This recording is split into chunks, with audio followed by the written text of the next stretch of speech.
Bismillahirrahmanirrahim. Alhamdulillahi rabbil alamin. Assalatu wassalamu ala asyrafil anbiya'i wal mursalin wa ala alihi wa ashabihi ajma'in, amma ba'd. Wonten ngarsanipun para sesepuh bini sepuh ingkang hadir, segenap pengurus yayasan, pengurus Masjid Takmir Non Madani, seluruh keluarga besar Majelis Zawiyah Al-Azhar yang alhamdulillah senantiasa istiqomah untuk mensyiarkan Majelis Zawiyah Al-Azhar setiap Selasa malam. Nanti kalau kita sudah istiqomah, kita tinggal nanti nunggu kira-kira keajaiban yang diberikan Allah kepada masing-masing kita nanti akan dapat door prize. Tugas kita cuman istiqomah untuk melakukan kebaikan. Nanti pada saatnya Allah yang akan menunjukkan jalan. Kelebihan-kelebihan orang yang istiqomah itu sangat banyak. Dan juga yang saya cintai, yang saya banggakan segenap santri-santri Zawiyah Al-Azhar, hadirin hadirat yang dimuliakan Allah Subhanahu wa taala. Alhamdulillah, pada kesempatan malam hari ini kita dapat bersama-sama hadir setor muka di hadapan para malaikat yang mengiringi Majelis Zawiyah Al-Azhar ini untuk menunjukkan penghambaan kita kepada Allah Subhanahu wa taala. Satu tekad kuat untuk bagaimana kita berusaha menjadi orang baik yang istiqomah dengan kebaikan, dan insya Allah akan berbuah kebaikan. Maka pada malam hari ini rasa syukur kita kepada Allah Subhanahu wa taala paringi sehat jasmani, sehat rohani, kita dapat bersama-sama mengkaji kitab At-Tuhfatul Mardiyah, satu kitab yang banyak memberikan pesan-pesan kehidupan kepada kita. Tapi satu hal yang penting untuk kita catat Bapak Ibu, seberapapun yang panjenengan dapatkan dari Zawiyah Al-Azhar ini, yang paling penting saya mulai dari diri saya adalah sekecil apapun ilmu yang kita dapatkan, mari bersama-sama kita amalkan. Karena kemanfaatan dan keberkahan itu terletak dari bagaimana kita mampu mengamalkan ilmu yang kita dapatkan. Apalagi kitab At-Tuhfatul Mardiyah ini dapat dikatakan sebagai kitab yang ngajari kita bagaimana tenang menjalani hidup. Sekarang kita hidup ini mau gandulan apa lagi? Ibu-ibu gandulan apa, Bu? Sarung. Ibu-ibu gandulan sarung, bapak-bapak gandulan apa? Daster. Jadi judulnya daster sama sarung. Moga-moga dasternya boten sowek. Berat Bapak Ibu hari ini kalau hidup terlalu bergantung kepada duniawi. Tetapi hidup bergantung kepada bagaimana kebaikan ini kita jadikan sebagai tujuan hidup kita. Saya kalau sampaikan ke teman-teman santri Zawiyah, kita ngaji, kita tadarus, kita sedekah, itu sudah tujuan hidup. Persoalan nanti Allah itu akan memasukkan surga dari jalur yang mana, itu bukan wilayah kita. Makanya berkali-kali saya sampaikan, ngamal soleh itu tidak usah terlalu dihitung. Tiwas capek ngitung, ternyata nggak direken, nggak dihitung sama Allah. Makanya amal kebaikan itu jadi tujuan hidup. Tujuan hidup nggih sholat, tunaikan sholat, ngaji nggih ngaji, sedekah nggih. Jadi memang tujuan hidup kita ini ya tujuan menjadi orang baik, berusaha menjadi orang baik, berusaha istiqomah dalam kebaikan, karena baik dan kebaikan itu nanti yang akan membuahkan rahmatnya Allah Subhanahu wa Ta'ala. Inilah sebenarnya yang bikin Kanjeng Nabi itu senang kepada kita. Oke. Karena di tengah rutinitas Bapak Ibu, saya yakin semua yang hadir ini bisa hadir ke sini karena meluangkan waktu. Oke. Meluangkan waktu, karena kalau suruh milih selonjoran yo enak, tapi kan snacknya tidak banyak Bu. Banyak mana selonjoran di rumah sama di sini? Oh sama banyaknya. Ya, kalau sampai sama banyaknya kok jenengan milih yang di sini, mungkin nambah berkah. Amin. Allahumma.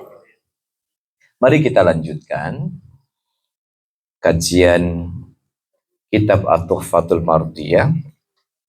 Halaman berapa?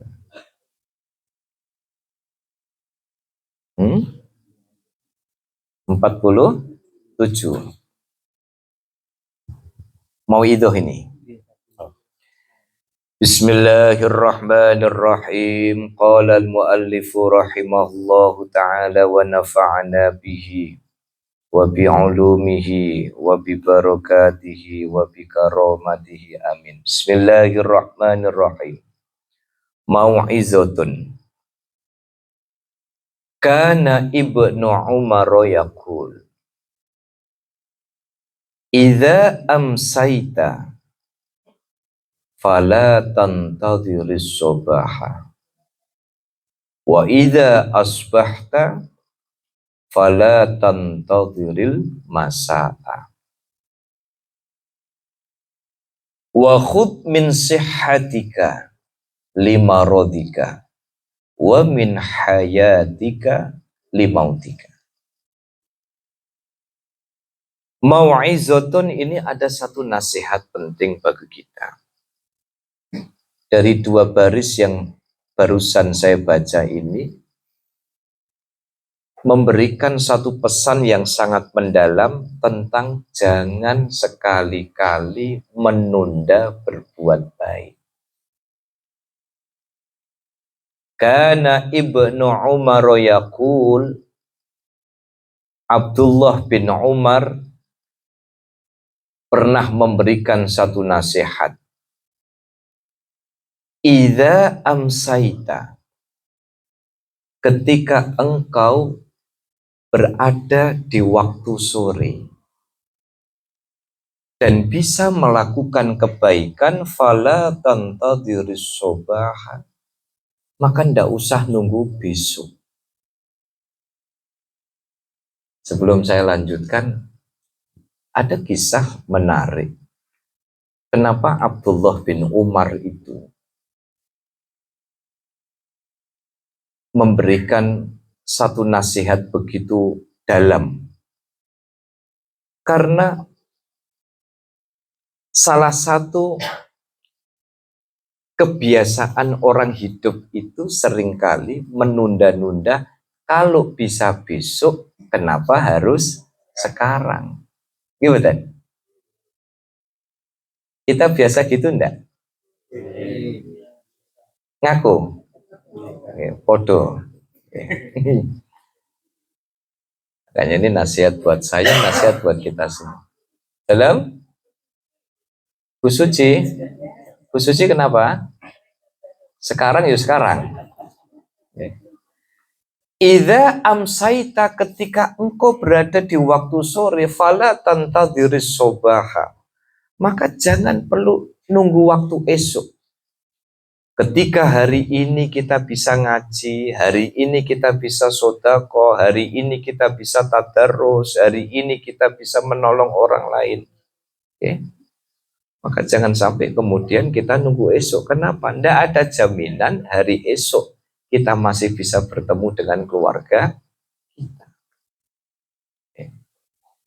Tidak ada jaminan bahwa besok itu kita punya kesempatan yang sama. Tidak ada jaminan bahwa besok kita punya semangat yang sama. Niki putrane Sayyidina Umar nih, sing jenenge Ibnu Umar nih. Abdullah Ibnu Umar. Niku orang yang luar biasa karena dulu ada cerita begini. Nah, niki yang punya anak. Juga niki, jadi bagi yang punya anak kecil atau remaja atau dewasa atau mau punya anak lagi. Oke. Nah, mungkin ibu-ibu yang di belakang itu sudah mulai ngelus-ngelus weteng nunggu HBL. Ada yang nunggu HBL. Jadi pada suatu hari Sayyidina Umar itu sedang jalan. Ketika sedang jalan itu Sayyidina Umar mampir pengen minta minum ketika mampir itu. Dan pada saat itu ketika ngetok pintu, Assalamualaikum Bu, apakah diperbolehkan saya minta seteguk air untuk saya minum? Oh iya, ini saya punya susu. Jadi yang habis diperah itu ada susu. Ketika mau dituang, ya, ketika mau dituang, itu si ibu yang mau ngasih susu itu kemudian terpikir nyampur susu itu dengan campuran air tawar. Oke. Supaya apa? Ya supaya jadi banyak, kan gitu. Konangan sama putrinya. Loh, jangan gitu Bu. Kalau memang mau ngasih susu ya kasih susu murni. Jangan dicampur air. Dan itu kedengeran oleh Sayyidina Umar. Diperistri oleh Sayyidina Umar dan kemudian melahirkan anak yang bernama Abdullah bin Umar. Jadi anak itu sangat-sangat diantaranya ditentukan oleh seberapa bersih harta yang masuk ke dalam perutnya. SPP kita bayar, beras kita beli, sayuran kita masak, gitu, sangu untuk jajan anak. Itu harus kita pastikan bahwa uang yang kita berikan kepada mereka itu adalah uang yang dijamin halal. Makanya kalau sampai kemudian punya putra, punya putri susah dikandani, itu sebenarnya di dalam tarbiyatul aulad itu kita tidak boleh buru-buru menyalahkan anak. Gitu. Anak kan kadang kuandanane ono sing susah gitu. Nanti Bu ngadepi ngoten niku. Ora sing jawab. Nggih. Kadang waktu susah dikandani, susah dinasehati itu. Maka salah satu pertama yang perlu kita koreksi adalah apakah di dalam perut anak itu ada yang tidak beres. Jangan-jangan uang itu katutan. Oh ini halal Pak, tapi hasil kita mendolimi orang lain. Kalau anak itu diajari ngaji sulitnya bukan main, koreksilah rizki kita. Kalau anak dinasihati susah malah ngeyel, gitu, malah bantah, maka koreksilah harta yang kita pakai untuk konsumsi anak. Ketika anak itu dinasihati itu malah bantah, dia tidak bisa menjadi orang yang bermanfaat bagi masyarakat, maka koreksilah rizki kita. Ya, karena Abdullah ibnu Umar ini menjadi sangat brilian itu karena lahir dari rahim seorang wanita yang sangat-sangat jujur dan menjaga betul harta makanan yang dimakan itu betul-betul halal.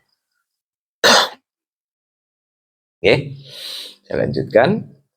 Idza amsaita fala tantadhir sobah, maka kalau hari ini kita masih mampu, ya jangan tunggu besok. Siapa yang jamin bahwa besok itu kita ketemu dengan saudara-saudara kita? Siapa yang jamin bahwa besok itu kita masih sehat? Siapa yang jamin bahwa besok kita masih punya semangat yang sama? Enggak. Wa idza asbahta fala tantadhiril masa'a, ketika pagi hari engkau masih bisa dan mampu melakukan kebaikan, fala tantadhiril masa'a, maka jangan sekali-kali menunggu waktu sore. Okay. Salam. Oh, oke, okay. Sampun. Wah, loudspeaker sampai kene krungu ini. Pojok krungu gak, Mas? Oh, krungu. Tak wakili ya. Ya. Jadi jangan sekali-kali karena kita tidak pernah tahu. Apalagi hari ini kita hidup dalam ketidakpastian. Oke. Esok dele sore ini jadi tempe. Begini jadi tempe semur. Ya, pagi masih dapat pekerjaan, tidak pernah terbayang sedikit pun, ternyata begitu masuk kantor di PHK. Pagi masih dapat duit, ternyata sore sudah tidak punya duit. Makanya ini pentingnya kita untuk jangan sampai kita nunda-nunda amal kebaikan. Wa khud min sihhatika limarodika. Manfaatkan kesehatanmu limarodika, sebelum engkau sakit. Wa min hayatika limautika, dan manfaatkan hidupmu ya untuk apa? Untuk persiapan sebelum kematianmu. Makanya Rasulullah Shallallahu Alaihi Wasallam di dalam satu hadis itu disebutkan irtanim khamsan qabla khamsin. Manfaatkan 5 perkara sebelum datangnya 5 perkara. Apa itu? Syababaka qabla haromik. Mumpung masih muda, mumpung masih kuat. Sebelum nanti kalau sudah tuyuk-tuyuk, gitu. Nom-noman masih roso, masih kuat, masih bisa berjuang. Makanya saya itu kadang di traffic light itu kadang lihat, ya Allah, ini orang-orang yang minta-minta ini saya lihat jalannya juga masih jejak, gitu, masih sehat. Maka manfaatkan masa mudamu, ya, termasuk ini para jumlawan-jumlawati rahimakumullah. Ya. Masa muda kalian ini harus berani, uduani perih. Jangan manja. Ya. Repot sidik biasa. Ngeleh sidik biasa. Ya kan? Nggak punya duit biasa. Ya, nanti akan datang sendiri rezeki. Tirakat biasa. Ya.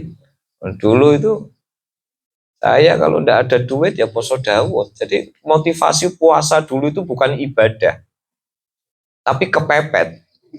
Nggak ada yang dimakan. Kenapa? Sudah. Resiko hidup, berani makan, berani lapar.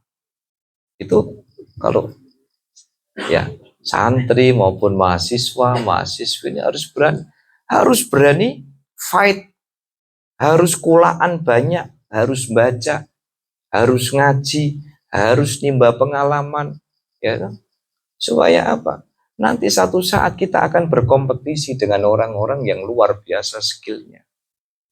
Ya. Begitu nanti sudah mulai umur 30, 35, kita sudah mulai, oh ini yang dulu saya tanam. Oke. Ibaratnya kalau orang itu sudah biasa memanfaatkan masa mudanya itu struggle dengan tantangan, siap. Oke. Ada masalah itu tidak kemudian langsung letoy. Apa Pak bahasanya ya? Ya tidak lemes. Ya. ada tantangan cari solusi, ya. Misalnya di grup-grup mahasiswa ini, kalau misalkan tukaran karo koncone ojo left group, ya. Temui karo mangan seblak bareng, lah kan begitu toh. Ya, gitu Vi. Ya Vi ya. Kalau Avi ini mahasiswa teladan ini. Jadi ini kelas apa Vi? Kelas falak. Ini ahli falak, ahli ru'yah. Ru'yah niku nginceng. Ya. Ilmu perngincengan. Oke. Nih. Jadi kalau saya ini setiap minggu ketemu Alfi karena pagi saya ngajar jam berapa? Saya 10:30 ngajar usul fikih, ya. Malamnya ketemu di sini. Oke.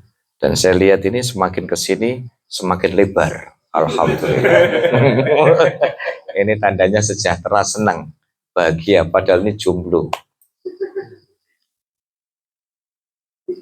Syababaka qabla haromik, masa mudamu itu harus dimanfaatkan, harus cari pengalaman sebanyak-banyaknya, harus banyak-banyaknya.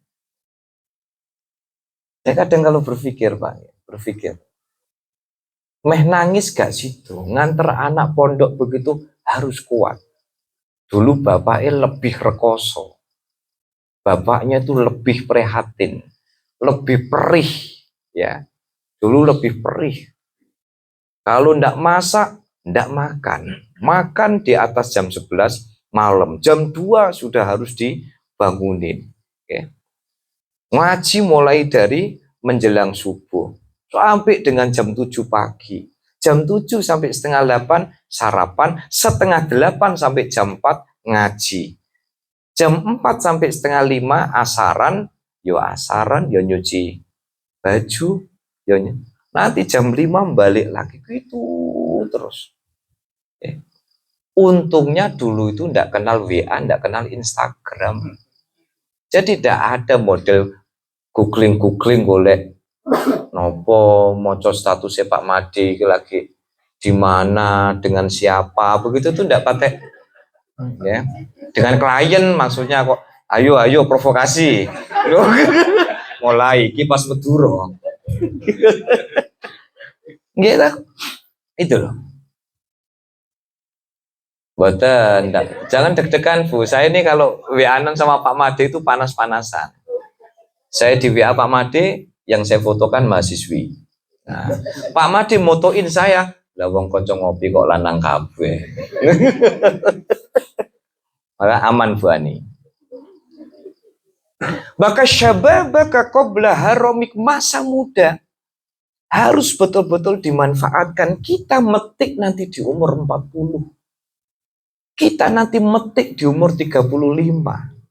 Kita nanti akan metik buahnya dari keprihatinan kita. Maka syababaka qabla haromik, masa mudamu. Mbak Kun bawa berapa ini?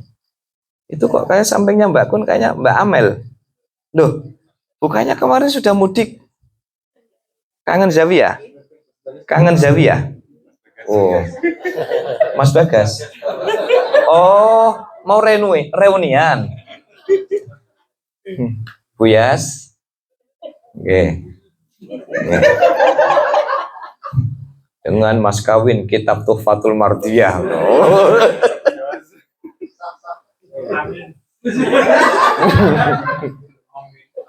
Amin. Tapi saya sudah bilang sama Mas Bagas, kalau masuk wilayah Kalimantan harus sowan sama Mas Danang dulu. Sampai ngerti toh rokoknya apa Mas? Sekarang rokoknya Twist. Tahu rokok Twist gak? Nah, rokok Twist. Yang kedua, wasihhataka qabla sakomik. Pesannya Rasulullah, manfaatkan mudamu sebelum tuamu. Bu, Pak, kita lihat nggih, ya Allah, mbah-mbah niku nggih kalau kita sudah selesai kalau sowan dulu, sowan mbah saya. ketika saya sowan di teras rumah, mbah niku maca Quran niku. Kenapa? Kebiasaannya apa terian. Paling nanti saya salaman, saya cucuk tangan, kemudian wes maam sik ning jero. Mbah ini masih melanjutkan maca Quran. Kenapa? Ya karena masa mudanya sudah invest itu. Mbah tidak pernah kenal cerita weanan begitu, tidak pernah. Mbah ini kok ini ya. Nanti kalau sudah selesai, ya, paling nanti nemonin sebentar. Setelah nemonin sebentar itu nanti buka kitabnya. Ya. Kocone sing gede ini kok jadi beto koco plus kaca pembesar. Jadi double. Ini aku mau seperti. Kenapa ya? Karena sudah invest waktu masa muda. Ini kalau masih nom-noman kita, ngertos kita, apa bahasa Indonesianya? Kita. Ya.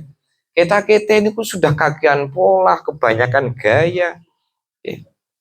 Kenapa? Kemaki. Ya, ini ku adine kemaki kita ini. Ya. Mau jadi apa? 30 tahun ke atas terus mau jadi apa kalau kita tidak kulaan dari sekarang? Wasihataka qabla haramik, mumpung sehat. Ya. Wasihataka qabla sakomik, mumpung sehat. Kita nih mumpung sehat ngaji, mumpung sehat sholat, mumpung sehat tadarus, mumpung sehat. Kenapa? Lagi-lagi Bapak Ibu saya ingatkan. Usini wa usikum. Kebaikan-kebaikan yang kita lakukan itu harus kita jadikan sebagai orientasi. Jadi dalam hidup tuh kalau perlu kita membuat kamus. Kebaikan apa hari ini yang sudah aku lakukan dan kebaikan apa pula yang aku berikan kepada orang lain. Nyeneng non dulu ibu-ibu niku nek subuhan mandek sampai antri di depan kotak kotak apa? Kotak amal. Niku ketahui sing ngebai ya ibu-ibu niku. Ya Pak Pur. Didelok Pak Pur sidik jarine. Engko mesti gede-gede Pak Pur. Ya. Muandek saya loh, itu kok pada antri ada apa? Ternyata bayangkan masukin kotak saja antri Bu. Oke, masukin kotak saja antri. Wasihataka qabla sakomik, sehatmu sebelum sakitmu. Kita bayangkan simbah-simbah kita ini kalau sudah sholat, gitu, sudah harus duduk, sholat, harus nyari kursi, berjuang. Ya.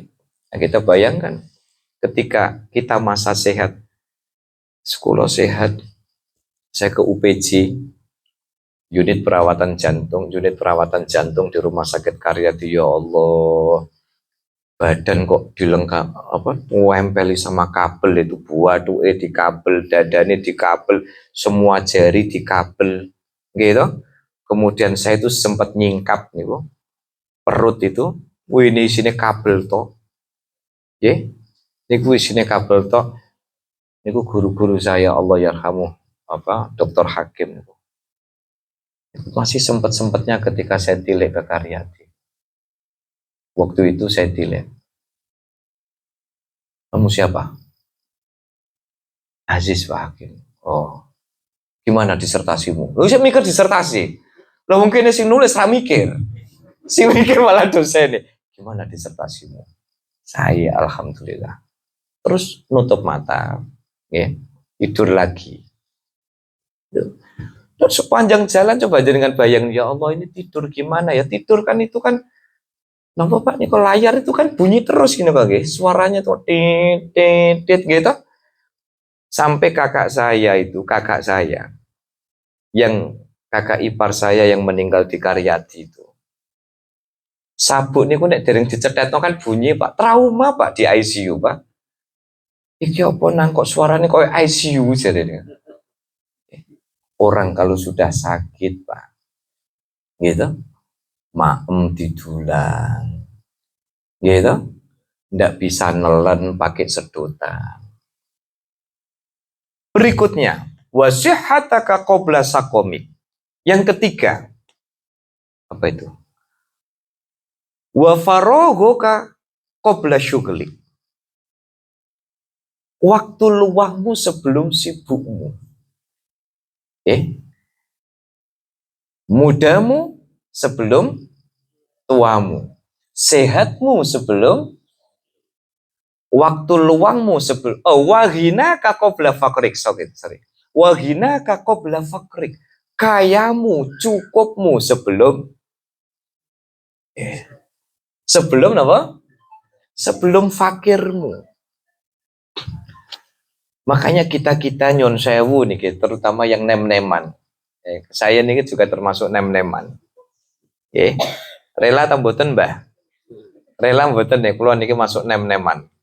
Iki Mas Andri, saya, Pak Made, semuanya sepantaran dulu kita main bareng.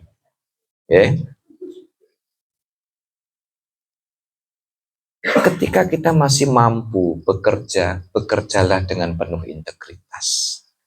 Ketika kita bekerja, bekerjalah dengan penuh kejujuran.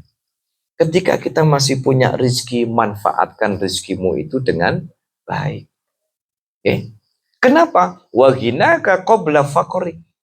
Karena kalau orang itu masih diberikan kecukupan, bayangkan Bapak Ibu, ketika di hari tua nanti kita membayangkan investasi yang kita berikan di hari tua kita apa? Kejujuran kita. Nyuwun sewu.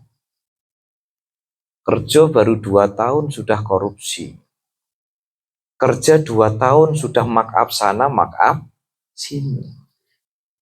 Padahal kalau kita buka beberapa paragraf di atasnya itu, orang yang bermain-main dengan cara-cara maksiat itu berarti dia sedang mempersiapkan lubang kehinaan di dalam hidup. Makanya kalau kita lagi punya duit, manfaatkan duit itu untuk yang baik. Kalau kita masih punya rezeki, maka manfaatkan rezeki itu dengan baik. Wa faraghuka qabla syughlik. Manfaatkan masa luangmu. Coba Bapak Ibu, hari ini kalau kita lihat, gitu, jenengan masih punya waktu ngaji, wangsul saya sampaikan. Ciri orang yang dimuliakan Allah itu orang yang dijak urusan kebaikan itu gampangan. Gitu. Jenengan masih punya waktu luang untuk ngaji, punya waktu luang untuk silaturahim ke rumah orang tua. Silaturahim kepada sanak kerabat, punya kesempatan untuk membaca, punya kesempatan. Makanya kalau orang itu sudah jawaban kok sibuk aja. Loh, waktu kita kan sami 24 jam. Gimana? Coba Bapak Ibu, kira-kira salah apa enggak kalau saya bilang begini, Pak, Bu, kalau orang itu kemudian terlalu banyak alasan, saya sibuk, saya sibuk, saya sibuk. Ada enggak, Bu, orang hidup nganggur nih, wonten mboten? Enggak ada, semuanya sibuk.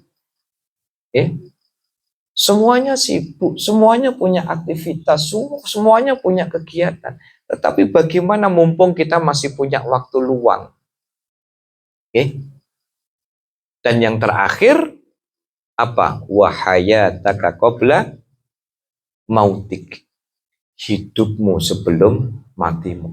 Orang kalau sudah diumumkan sama Bilal masjid, inna lillahi wa inna ilaihi rajiun. Wah, ternyata begitu disebut, loh, nanti pengisi mangan kuaci bareng kok. Kenapa ya? Kita tidak pernah ada yang tahu. Gitu. Kalau sudah ada pengumuman ini siapa? Makanya kalau sudah begitu karena kullu nafsin dha'iqatul maut, masih ingat rahasia kenapa Allah itu menyebut maut itu dengan kata dha'iqah, mencicipi. Napa Bu? Jenengan kalau nyicipi kolak itu setengah cendok napa setengah mangkok? Jenengan niku nek ngincipi kolak niku setengah cendok, seprapat cendok napa seprapat mangkok? Oh, setengah loh, setengah panci mana? Nggih. Nggih ta? Semua jiwa yang bernyawa akan mencicipi kematian, makanya menggunakan kata za'iqah. Sebab kenapa? Hakikat kematian itu mati, hidup lagi. Makanya bahasanya za'iqah, nyicipi. Begitu dicabut sama malaikat Israel, mati, langsung pindah alam.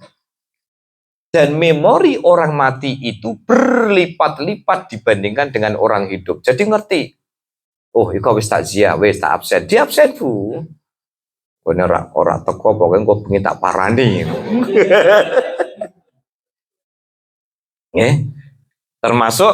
termasuk nih kok ngabsen. Oh iku nggawa amplop rak dilebokno kotak iku. Nah, niku. Makanya di sini disebutkan oleh Abdullah bin Umar bahwa yuk mumpung kita sehat, ya, kita ngaji. Ya. Mumpung kita masih diberikan panjang umur, kita ngaji.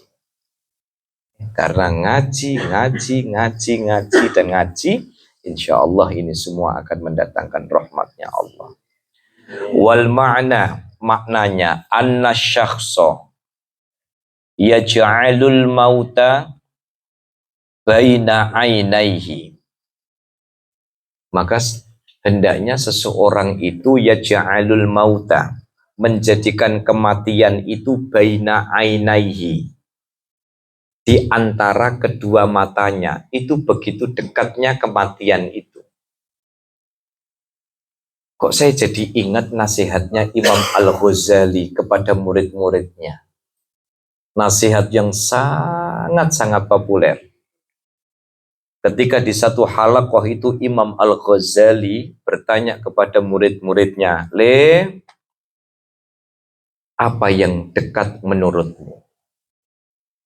Lalu Imam Al-Ghazali memberikan satu nasihat.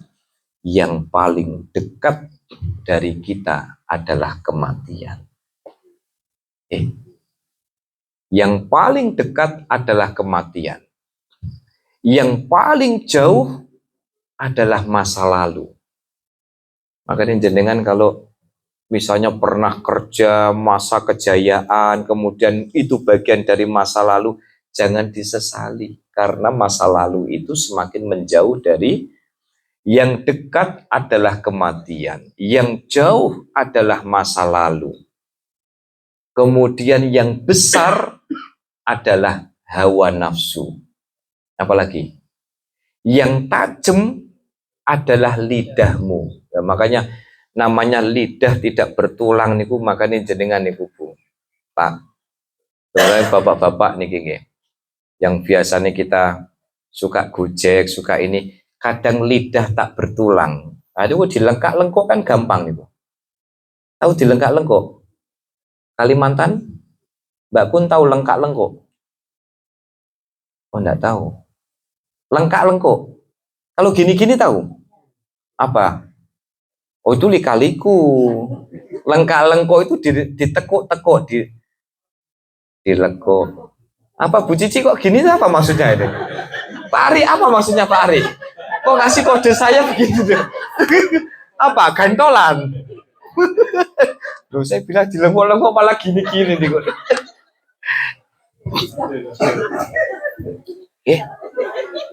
Yang dekat adalah kematian, yang jauh adalah masa lalu, yang besar adalah hawa nafsu, yang berat adalah apa tadi? Amanah. Makanya dulu itu sebenarnya amanah itu tidak diberikan kepada manusia. Bumi dikasih amanah, saya tidak mampu Gusti. Langit dikasih amanah, saya tidak mampu Gusti. Tapi giliran dikasih manusia, rebutan, Pak. Rebutan. Coba berapa grup yang saya ikuti, isinya itu cuman belo nomor siji, nomor loro, nomor telu. Lah terus engko nek dadi terus entuk opo? Nggih mboten. Jadi kalau ditakoni lha pripun, Pon? Pokoke 10 donga muga-muga pemilu lancar, Kula ngopi isih kepenak, isih lungguh bareng-bareng, kan gitu toh. Wis penting donga niku donga Indonesia niki dados baldatun thayyibatun warabun. Jangan Pak, kalau saya pesan kepada seluruh keluarga besar Zawiyah, monggo jangan tukaran, jangan saling menghina, jangan saling menjatuhkan. Kalau kita menghina orang, hanya menunjukkan bahwa kita sungguh-sungguh orang hina kok. Nah, kalau kita sampai belan-belani begitu tuh, terus apa manfaatnya apa? Betul. Sing kene ngomong begini, sing kene ngomong begini, sing kene ngomong begini, lah sing kene tinggal ngopi. Gitu. Maka yang berat itu adalah amanah, yang tajam itu adalah lisanmu. Makanya salah satu kloter paling banyak digiring ke neraka itu besok itu wong-wong sing do napa? Lisannya tidak bisa dijaga. Ini 5 pesan dari berapa tadi? 5 ya? 5 pesan dari Imam Al-Ghazali. Yang paling dekat adalah kematian. Yang paling jauh adalah masa lalu. Yang berat adalah amanah. Yang tajam adalah aku itu riyen di kanca bune ngomong sok ceblung, ngoten. Plung ngoten. Nggih. Jadi kanca kuliah niku, kanca mondok niku nek ngomong itu plung, wah, tapi muandes Pak loro niku. Suwiti no muandes niku. Memang karena yang paling tajam itu lisanmu. Yang paling berat itu adalah amanah, dan yang paling gampang, paling ringan itu bukan kapas, tetapi yang paling ringan itu adalah ninggal sholat. Ayo sholat engko. Ayo sholat engko, iki meh gul, rak gul. Ya. Nah, niku pesannya Imam Al-Ghazali buat kita. Jadi anna syakhsa yaj'alul mauta baina ainaihi, bagaimana seseorang itu menjadikan kematian baina ainaihi, begitu dekatnya seperti di antara dua mata. Fayusari' ila ta'at, maka bersegeralah untuk menambah ketaatan kita kepada Allah. Nek dosa segera tobat. Nek ngamal sae nggih segera njogo ati. Sebab orang yang berbuat baik tidak bisa menjaga hati akan jadi tambah maksiat. Makanya tadi di awal mukadimah sudah saya sampaikan, tugas kita ngamal sae ndak usah dihitung-hitung. Ndak usah dihitung-hitung. Latihan untuk memposisikan bahwa kita beramal baik ini memang tujuan hidup kita. Persoalan ya Allah, mugi-mugi kalau dengan amal baik ini kemudian panjenengan kasih rahmat kepadaku sehingga mendapatkan surgamu, ya alhamdulillah. Adalah. Jadi mboten usah dihitung-hitung. Ngitungnya sedina niku kok maca Quran 4 juz. Kasih kolom. Kolom A 4 juz, kolom B nyai nilai A. Alhamdulillah. Jadi nggak ini dewe, bikin rapot sendiri, tompo rapot sendiri. Setelah setelah tadarus, sholat duha. Untuk memotivasi diri boleh, tetapi ingat, seringkali godaan terbesar orang yang taat kepada Allah adalah munculnya sifat sombong, riya, pamer. Nah, kalau ada orang satu hari puasa-puasa itu, kami ada acara melewati proyek tol dulu belum jadi. Terus bilang begini, Pak Aziz, itu kira-kira orang-orang yang pada kerja proyek udah tutut nyedot es teh poso-poso, itu kira-kira mlebu swarga ora ya Pak? Lah aku terus tak balik no, lha sampean mlebu swarga. Lah mbuh, aku padha mbuhe yo. Padha rak jelase, padha rak cetone kok. Nggih mboten. Lho ngono ngomong tuh mbek monyong-monyong, Bu lanang itu lanang niku. Nggih, lanang niku. Niku mlebu swarga enggak, Pak? Awan-awan ngombe es teh serutap warung nyedot rokok nih kan bulan Ramadan. Kita enggak tahu, Pak. Nggih. Kalau kita itu husnudonnya apa? Kalau dalam fikih puasa bagi pekerja proyek itu kan ada. Pripun carane? Caranya adalah malam itu tetap nawaitu sauma godin, tetap niat. Setelah itu ya niat betul, pengen niat puasa. Setelah puasa ya sahur. Ya toh? Jam 6, jam 7 kerja tetap kerja. Jam 8, 9 sudah mulai oleng. Begitu jam 10 ndelok es teh. Nggak kuat, gitu. Taruhannya apa? Taruhannya kalau saya puasa saya tidak kuat. Kalau saya tetap puasa saya tidak kuat kerja, tapi kalau saya tidak kerja saya tidak bisa mudik, dapur istriku nanti tidak ngebul. Akhirnya apa? Tidak puasa. Ngoten niku wonten ketentuane. Nah, itulah pentingnya segala sesuatu harus diilmoni. Ada lagi, itu gimana itu nasibnya sopir bis malam? Oh, gitu kan. Lu podo rak cetha nasibnya kok. Pakai ngoreksi orang lain. Misalnya begini. Loh, kalau kita kan nggak ngerti, Bu. Orang kalau yang posisi di bis malam caranya sholat gimana itu kan ada caranya. Gitu? Ada caranya. Bisa jadi kalau misalkan saya ke Jawa Timur, kalau naik bis EK, itu tuh kan pasti di kawasan mana itu? Ngawi apa di mana? Apa itu? Warung makannya Eka itu namanya apa? Duta. Nanti mampir Duta. Ya kan? Mampir Duta kita makan. Sopir juga punya klaster sendiri. Siapa tahu pas di situ dia jamak kosor. Kita nggak ngerti. Gitu. Kenapa? Lah ini aku tahu. Kalau kita maksiat bersegeralah tobat. Tapi kalau kita sudah taat jaga hati. Karena seringkali keplesetnya seseorang itu sudah mulai tinggi hati. Makanya pada 2 pertemuan sebelumnya saya ceritakan, malaikat Azazil itu kan ranking 1, Bu, di kelasnya. Kenapa kemudian terdowngrade?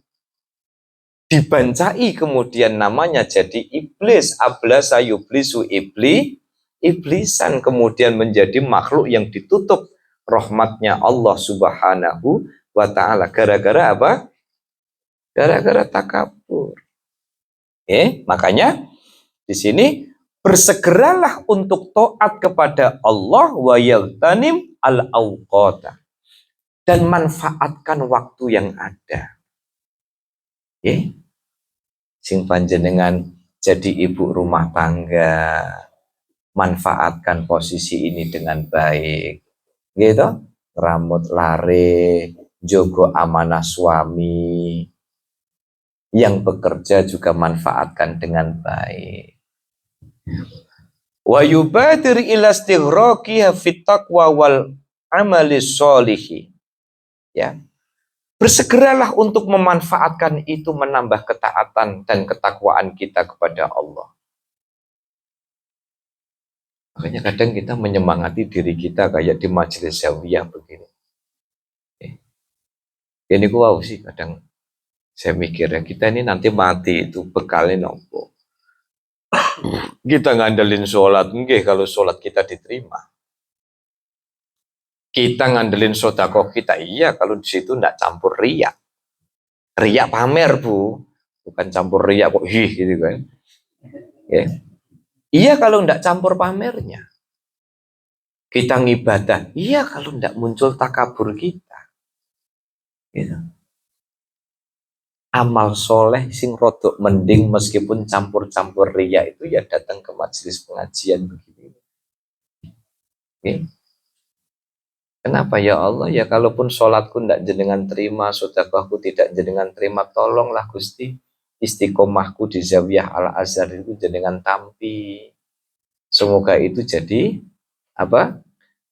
Jadi kunci datangnya rahmat Allah Subhanahu wa ta'ala. Amin. Allahumma amin. Ya, masih cerita ada orang ahli ibadah puluhan tahun dia sujud kepada Allah, sampai satu malam dia didatangi sama gurunya.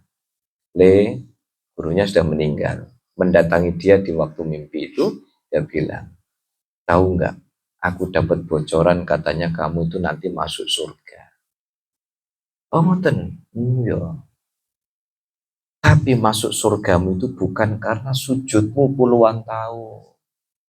Bukan karena tadarusmu puluhan tahun. Nah terus, ternyata tuh kamu masuk surga itu karena pernah suatu hari ada kucing kecil di pinggir jalan, kamu ambil dan kamu cari induknya.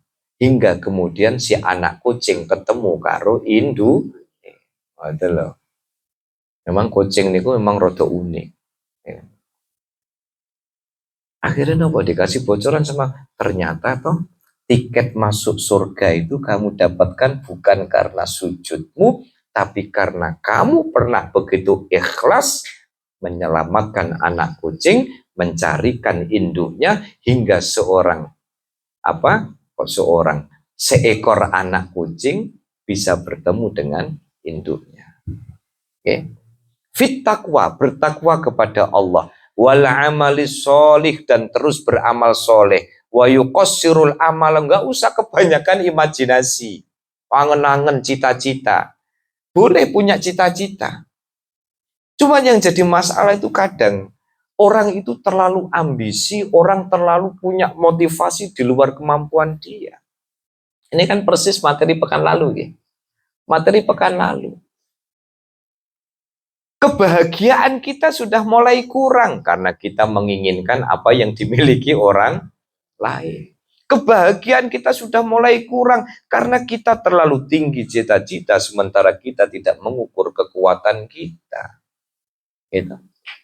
Makanya ya tolong dikendalikan. Angen-angennya, cita-citanya, keinginannya itu sudah. Punya cita-cita semampunya. Tapi yang paling penting adalah pun enak ya, jalani hidup alami, ngalir.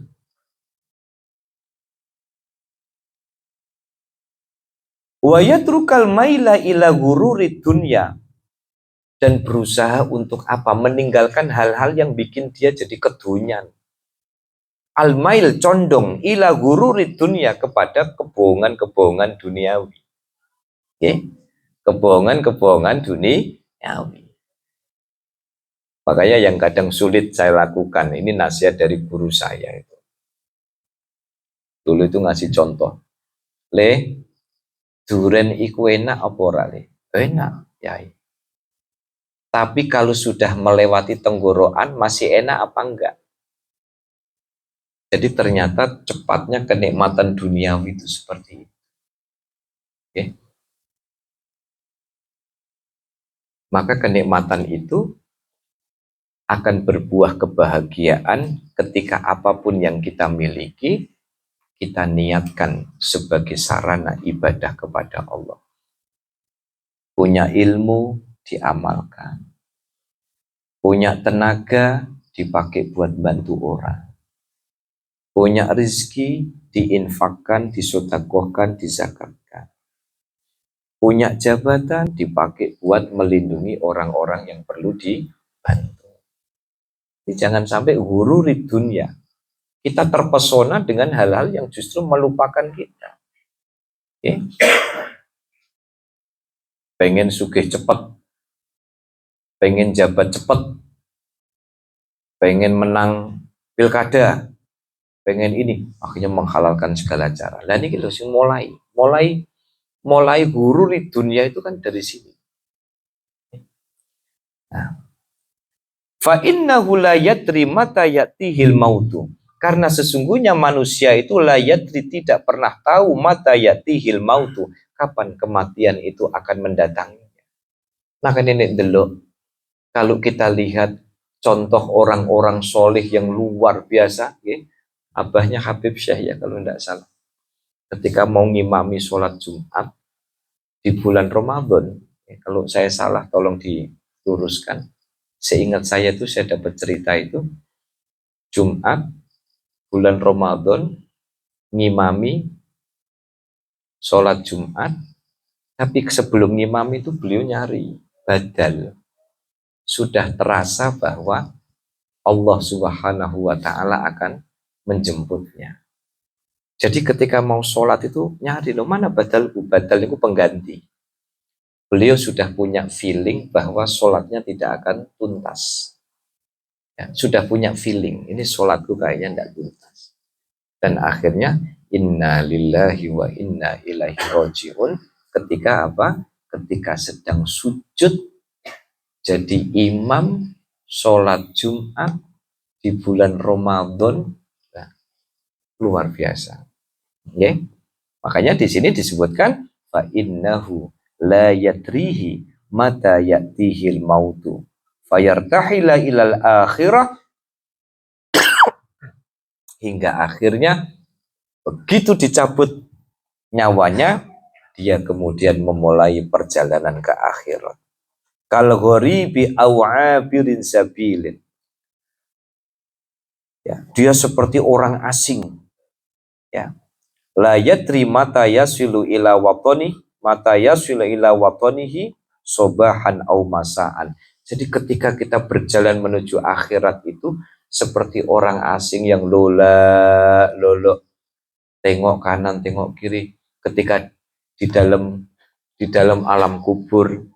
Kemudian kita gelap, mana tahajudku, mana Quranku, gitu, mana majelis ilmuku dan lain sebagainya. Makanya masih ingat ya, saya ingin meskipun kisah ini sudah sering saya sampaikan untuk mengingatkan dan menyemangati kita. Masih ingat diplomasi alam kubur ya? Masih ingat diplomasi alam kubur? Bu masih ingat buatan Bu? Masih ingat buatan caranya nyegat malaikat nih kok? Okay. Bahwa nanti malaikat itu pertama kali akan masuk dari arah loh. Jadi dengan pura-pura lupa tuh lupa beneran Bu. Malaikat niku pertama kali, coba saya tanya dulu, mayit itu miringnya ke arah mana Bu? Ngetan, ngulon, lor, kidul. Ngulon. Kalau ngulon barat, ngulon itu barat Mbak Kun. Langkon, kita nyari Google, ngulon itu apa? Ngulon itu ke barat, kepalanya berarti di mana? Kepalanya di selatan apa utara? Lu kok jenengan kok rada ragu-ragu nih kok. Pengen jenengan aku pengen ndok lor udah kidul. Utara. Berarti kalau miring ke barat, kepala di utara, itu berarti kelek sing nok dhuwur iku kelek tengen apa kelek kiwa? Ketiak kanan apa ketiak kiri? Ketiak kiri. Malaikat itu akan datang kepada malaikat dari arah kiri, dari arah atas. Ketika malaikat datang, mungkar nakir datang, apa yang keluar? Cahaya itu dari ketiak. Assalamualaikum ya mungkar wa nakir. Waalaikumsalam. Ya, akhirnya kemudian apa? Siapa kamu? Aku adalah sholat 5 waktu. Kenapa di sebelah kiri? Karena sholat itu selalu ditutup dengan salam ke arah kiri. Enggak, ini tugas ini. Ini tugas dari Allah untuk nanyain mayit ini. Enggak boleh. Kalau kamu macam-macam, tak laporin ke Rasulullah. Wah, atret langsung itu malaikatnya. Lapor kepada Allah, ya Allah tadi saya dicegat sama sholat 5 waktu. Saya harus lewat mana ya Allah? Kamu lewat dari barat. Begitu dari barat, ya. Begitu dari barat, lurusnya dada, dari dada ini keluar cahaya. Ketika keluar cahaya, Assalamualaikum ya mungkar wa nakir. Waalaikumsalam. Kamu siapa? Aku adalah kalimat la ilaha illallah Muhammadur Rasulullah. Enggak, ini tugas, enggak bisa. Tak lapor no Kanjeng Nabi sampean. Oh enggak, balik lagi. Ya Allah, saya sudah dicegat oleh kalimat la ilaha illallah dari dadanya si mayit. Terus saya harus lewat mana? Lewat selatan. Begitu lewat selatan, dari jempol kanan ini keluar cahaya. Itu kone kuku-kune mambu borak nih. Keluar itu cahaya. Dari sebelah jempol kanan ini keluar cahaya. Kamu siapa? Anas sodakoh. Aku adalah sodakoh. Ini mayit dulu hidupnya itu suka sodakoh. Kamu ndak usah tanyain dia. Kamu balik saja. Akhirnya balik lapor sama Allah. Saya dicegat lagi Gusti. Di atas dicegat, dari barat dicegat, dari selatan dicegat. Sudah kamu lewat timur aja. Begitu lewat timur, keluar cahaya dari punggung. Assalamualaikum ya mungkar wa nakir. Ana syiamu Ramadan. Aku adalah puasa Ramadan. Akhirnya apa? Pun lapor sama Gusti Allah, pun Gusti angkat tangan. Enggak, masih satu, lewat utara. Wah, akhirnya lewat utara, oh mas. Begitu lewat utara, ubun-ubun ini mak pecungul, keluar cahaya. Assalamualaikum anal hajjul mabrur. Aku adalah haji mabrur. Ini mayit dulu, hajinya jadi haji yang mabrur. Tapi bagi jenengan yang dereng kaji mboten usah wedi. Wah, berarti bakal lewat utara ini. Aku durung kaji, meh kaji antri 30 tahun. Wah, ngalamat. Ini masuk kloter-kloter bagian utara ini. Padahal dari awal kan sudah pede. Ana sholawatul khamas, saya sholat 5 waktu. Oh, alhamdulillah tidak pernah lubang. Kalimat la ilaha illallah, alhamdulillah sudah. Sodakoh, alhamdulillah sudah sering urunan. Siam Ramadan, alhamdulillah. Ya kan lagu apa niku? Wah, begitu haji mabrur, wah, berarti ini wis masuk ngalamat melebu guencot saka utara ini kan gitu. Tapi Rasulullah itu welas asihnya kepada umatnya, sing durung-durung kaji, tidak usah khawatir. Sebab orang yang belum mampu haji, asal dia sholat Jumat dengan niat yang baik, insya Allah pahalanya seperti haji mabrur. Ngeten iki lho, ibu-ibu meh protes. Lah niku rak bapak-bapak. Lah terus sing masakno sing Jumatan pripun kan begitu. Oke. Lah terus yang ibu-ibu yang masak di rumah, insya Allah pahalanya juga sama dengan yang berangkat sholat Jumat. Intinya para rawuh sami, yuk saya mulai dari pribadi saya dan ngajak kepada Bapak Ibu sekalian, kita manfaatkan waktu ini. Perjalanan hidup kita sangat cepat. Kita tidak terasa, dulu anak kita masih kecil, sekarang sudah tumbuh kembang menjadi seorang remaja. Tanpa terasa, jenengan sudah punya cucu. Maka begitu cepatnya perjalanan umur kita, maka yuk kita memotivasi diri kita untuk terus berlomba-lomba melakukan kebaikan tanpa harus menunda hari esok. Kenapa? Karena dalam ketidakpastian itu manusia tidak pernah tahu apakah masih diberikan kesempatan untuk melakukan kebaikan atau tidak. Seraya mohon pada Allah Subhanahu wa taala, makanya doa kita itu Rabbana la tu'akhidna inna sina au akhtona. Ya Allah, tolong. Jangan engkau ambil kami ketika kami dalam keadaan lupa, dalam keadaan alpa. Rabbana wala tahmil alaina isron kama hamaltum. Jangan kau bebani kami dengan beban berat sebagaimana engkau beri beban umat-umat sebelum kami. Rabbana wala tuhammilna ma la taqata lana. Ya Allah, jangan engkau timpa sesuatu kepada kami, bebani kami dengan apa yang kami tidak mampu. Itu artinya apa? Memohon kepada Allah, memiliki kemampuan beramal baik, berlomba-lomba melakukan amal baik. Hentikan cepat atau lambat.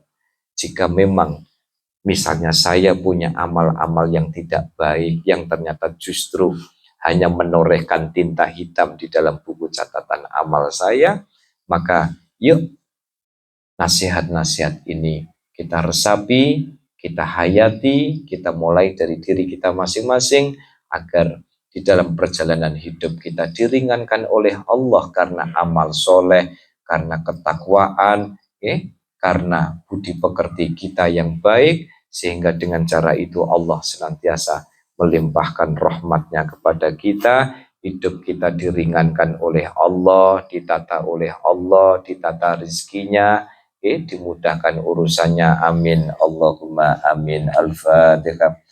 أعوذ بالله من الشيطان الرجيم بسم الله الرحمن الرحيم الحمد لله رب العالمين الرحمن الرحيم إياك نعبد وإياك نستعين اهدنا الصراط المستقيم صراط الذين أنعمت عليهم غير المغضوب عليهم ولا الضالين بسم الله الرحمن الرحيم الحمد لله رب العالمين الصلاة والسلام عليك يا سيدنا يا رسول الله أغثنا بقضاء حوائجنا من حوائج الدين والدنيا والآخرة اللهم أصلح لنا ديننا الذي هو عصمة أمرنا وأصلح لنا دنيانا التي فيها معاشنا وأصلح لنا آخرتنا التي إليها معادنا اجعل الحياة زيادة لنا في كل خير واجعل الموت راحة لنا من كل شر اللهم اغفر لنا ولوالدينا وارحمهما كما ربيانا صغارا اللهم بارك لنا في أمورنا وفي عمرنا وبارك لنا في رزقنا ومعيشتنا وبارك لنا في تعليمنا وتعلمنا وبارك لنا في أولادنا وبارك لنا في كل ما أعطيتنا في الدين والدنيا والآخرة وصلى الله على سيدنا محمد وعلى آله وصحبه وبارك وسلم والحمد لله رب العالمين.